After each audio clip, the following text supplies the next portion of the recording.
Institut Teknologi Bandung mengungkap potensi tsunami di sepanjang pantai selatan Jawa. Ya, tim riset ITB mengatakan tinggi tsunami dapat mencapai 20 meter. Beliau dulu lulus dari Geofisika ITB, kemudian melanjutkan. Guru Besar Seismolog Institut Teknologi Bandung menyampaikan hasil risetnya dalam acara virtual bertajuk Implikasi Gempa Megatrust di Selatan Jawa. Waktu pas masih kuliah. Sri Widiantoro memberikan peringatan mengenai potensi gempa yang dapat memicu tsunami. Gelombang tsunami diprediksi dapat mencapai 20 meter di selatan Banten. Potensi tersebut muncul karena adanya wilayah aktif secara tektonik di Laut Selatan Jawa yang dapat menimbulkan gempa dengan kekuatan besar. Untuk periode ulang 400 tahun itu bisa menyebabkan tsunami setinggi 20 meter, Bapak Ibu. Ini kira-kira di sekitar selatan Banten, Bapak Ibu. Nah, ke timur semakin kecil, tetapi jika yang pecah di sebelah timur, segmen sebelah timur, maka bagian timur tsunami-nya bisa mencapai 12 meter, kira-kira di selatan Blitar ini Bapak Ibu.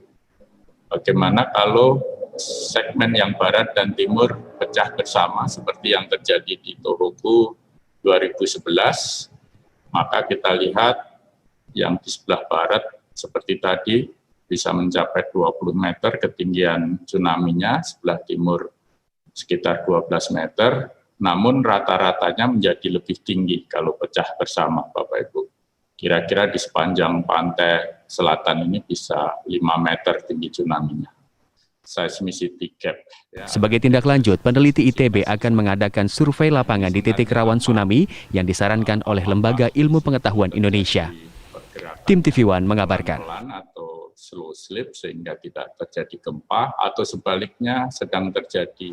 Anggota tim peneliti seismolog ITB Endra Gunawan menyatakan bahwa potensi gempa yang dapat memicu tsunami di selatan Pulau Jawa berkekuatan 9,1 magnitudo. Ia meminta masyarakat meningkatkan pengetahuan akan mitigasi gempa dan tsunami yang terjadi berulang di Indonesia. Kami menyebutkan bahwa terdapat potensi gempa bumi di sepanjang jalur subduksi di selatan Jawa dengan worst case skenario hingga mencapai 9,1 skala magnitudo.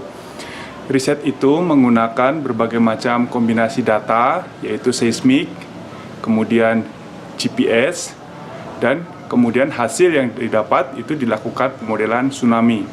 Pemodelan dilakukan dengan tsunami menunjukkan bahwa tinggi tsunami di Jawa bagian barat mencapai 20 meter dan di Jawa bagian tengah dan timur hingga 10 meteran. Ada beberapa hal yang harus kita perhatikan dalam menyikapi hasil tersebut. Yang pertama adalah pentingnya edukasi masyarakat. Dari sini terlihat bahwa yang kedua adalah penguatan infrastruktur, baik itu melalui bangunan ataupun sistem peringatan dini. Dalam sistem peringatan dini tersebut ada 4 hal yang harus kita perhatikan. Yang pertama adalah memahami resiko, yang kedua adalah monitoring, yang ketiga adalah melakukan diseminasi, dan yang keempat adalah respons dari masyarakat.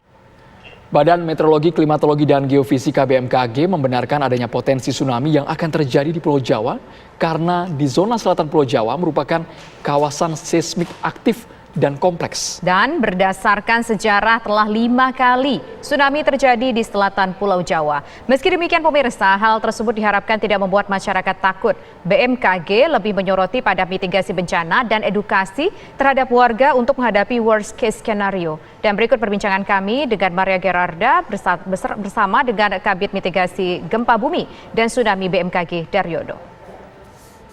Pemirsa, ada sebuah hasil penelitian dari para peneliti di Institut Teknologi Bandung atau ITB yang menyampaikan bahwa ada potensi terjadinya gempa bumi yang besar yang juga berpotensi terjadinya tsunami, yaitu di sepanjang pantai selatan Pulau Jawa. Tentunya ini kemudian menimbulkan pertanyaan di tengah masyarakat, khususnya masyarakat yang tinggal di sekitar Pulau Jawa. Kemudian ini tsunami ini akan berdampak sejauh mana dan juga daerah-daerah mana saja yang kira-kira akan berpotensi dan juga kapankah ini akan diprediksi terjadi. Sudah bersama dengan saya Pak Daryono, ini adalah Kepala Mitigasi Bencana Gempa Bumi dan juga Tsunami. Selamat siang Pak. Selamat siang Mbak. Pak, ini kami tentunya ingin bertanya seperti apa sih prediksi atau potensi yang kemarin dilakukan oleh para peneliti dari ITB, kemudian data dari BMKG sendiri seperti apa? Iya, jadi BMKG mengapresiasi hasil kajian ITB itu, dan memang skenario worst case ini memang dapat menjadi acuan kita di dalam melakukan mitigasi.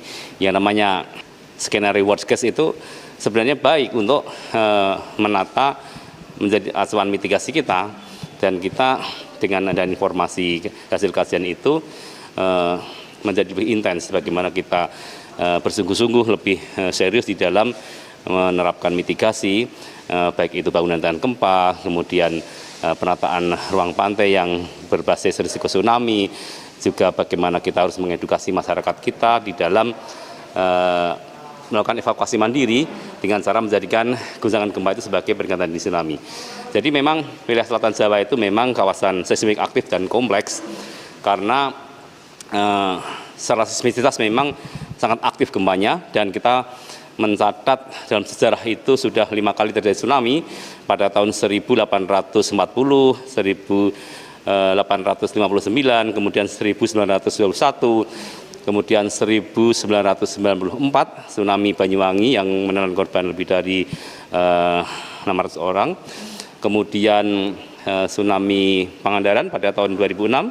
Itu adalah bukti semua bahwa zona selatan Jawa itu memang patut diwaspadai, dan itu bukti bahwa tsunami itu sudah beberapa kali terjadi, meskipun dalam catatan sejarah kita yang tertulis baru 5 kali ya.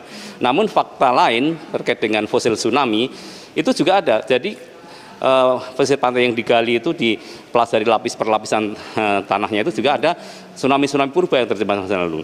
Dan kita BMKG mencatat hingga saat ini itu sudah ada gempa besar yang pernah terjadi di sana itu untuk kekuatan di atas 8 ya, 8 tapi nggak nyampe 9 ya, itu sudah 4 kali.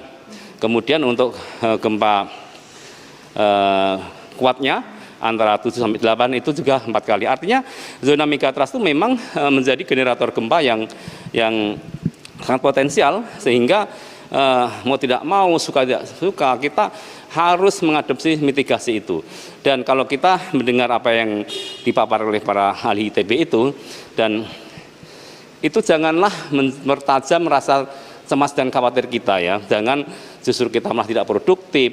Tetapi dengan adanya informasi terbaru ini, masyarakat dihimbau untuk sadar bahwa kita harus menyiapkan mitigasi itu.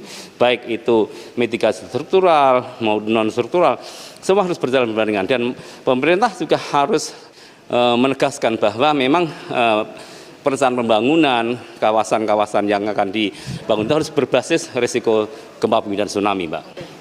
Pak, tentunya dari sepanjang pantai selatan Pulau Jawa ini kan panjang sekali, dan juga ada berbagai kota di berbagai kabupaten di daerahnya. Kemudian kira-kira daerah mana saja mungkin boleh dijelaskan melalui gambar mungkin Pak, ditunjukkan kepada pemirsa? Kalau kita melihat jalur megatrust itu kan, dari Sumatera, kemudian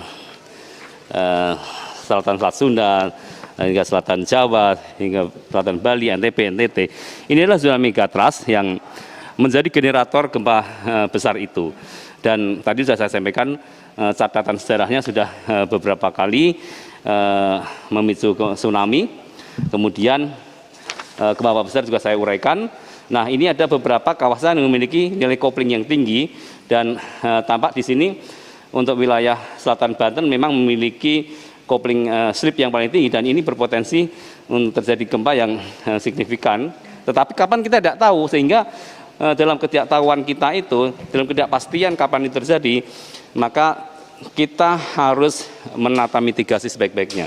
Mungkin untuk dari prediksi atau potensinya sudah diketahui, tapi apakah ada prediksi kapannya, waktunya? Kita ketahui tentunya memang prediksi kapannya ini memang belum tentu bisa diketahui langsung saat ini, tapi mungkin apakah masyarakat bisa tahu apakah ini dalam waktu dekat ataukah masih jangka panjang, Pak?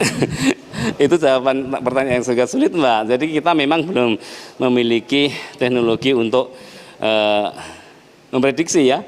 Kalau potensi kita tahu itu potensi, bahkan tempat-tempat yang dinilai seismic gap, zona kekosongan gempa besar itu juga ada, kita tahu. Tetapi kapan rilis energi, kapan rilis nggak tahu. Sehingga pertanyaan Mbak sangat sulit dijawab.